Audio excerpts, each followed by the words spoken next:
So, how do we define a universal basic income? And what are the ideas behind our definition? To answer that question, let's start with the definition. A universal basic income, or UBI, is simply a regularly scheduled cash payment made to all adult citizens of a country, regardless of the recipient's wealth, income, or employment status. It is universal because all adult citizens receive it, and it is basic because the initial goal is to provide only enough cash to equal the country's poverty threshold.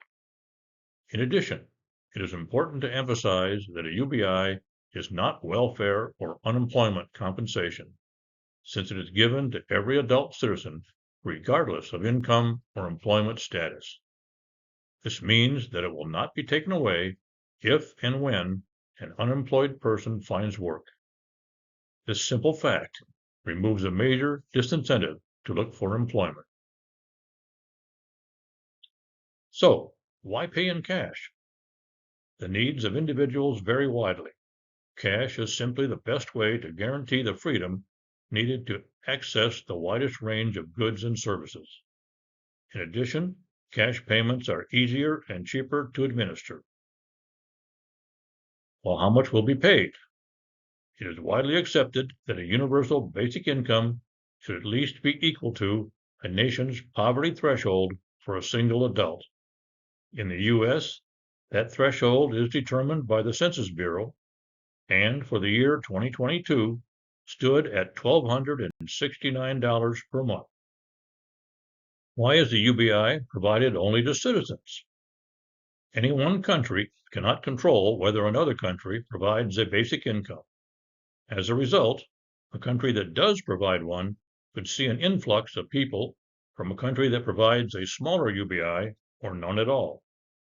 Limiting a UBI to citizens would prevent that. In the long run, this should become less of an issue because the knowledge, technology, and infrastructure that enables a country to pay a basic income would be seen as so valuable that it would be adopted worldwide. Why is the UBI provided only to adults? While we certainly want children to benefit from their share of society's wealth, we don't wish to encourage people to have children just to receive more money.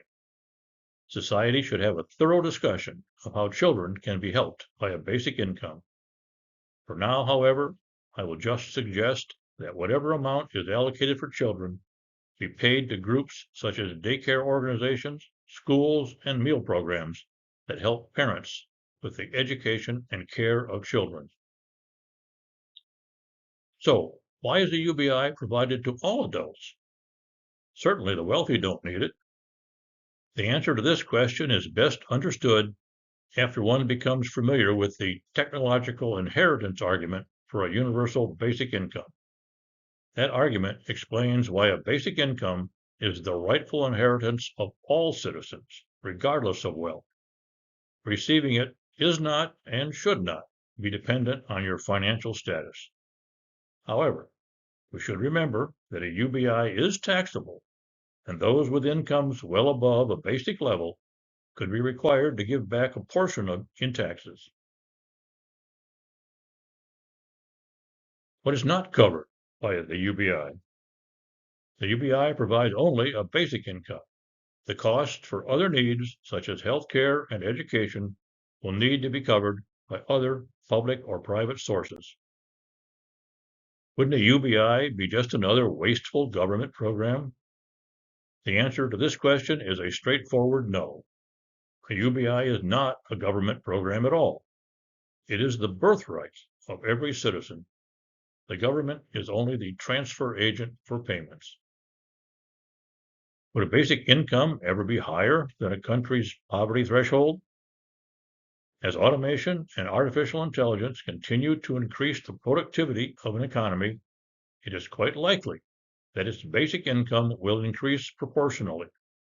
Eventually, we may need to change the name to universal high income. Would a UBI replace the minimum wage? A UBI could be cited as a reason to reduce or perhaps eventually replace the minimum wage. At the same time, A basic income would give workers the financial freedom to refuse jobs that paid too little.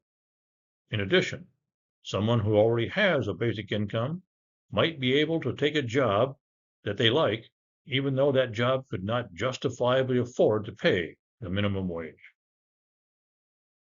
What happens to Social Security payments in a world with a UBI? Just as with the minimum wage, a UBI could be cited as a reason to reduce or perhaps eventually replace Social Security payments. If you have additional questions about the definition of universal basic income, please leave a comment. I read them all. As always, I thank you for your attention. Please consider subscribing to this channel and pressing the like button so that this important topic will be recommended to more viewers.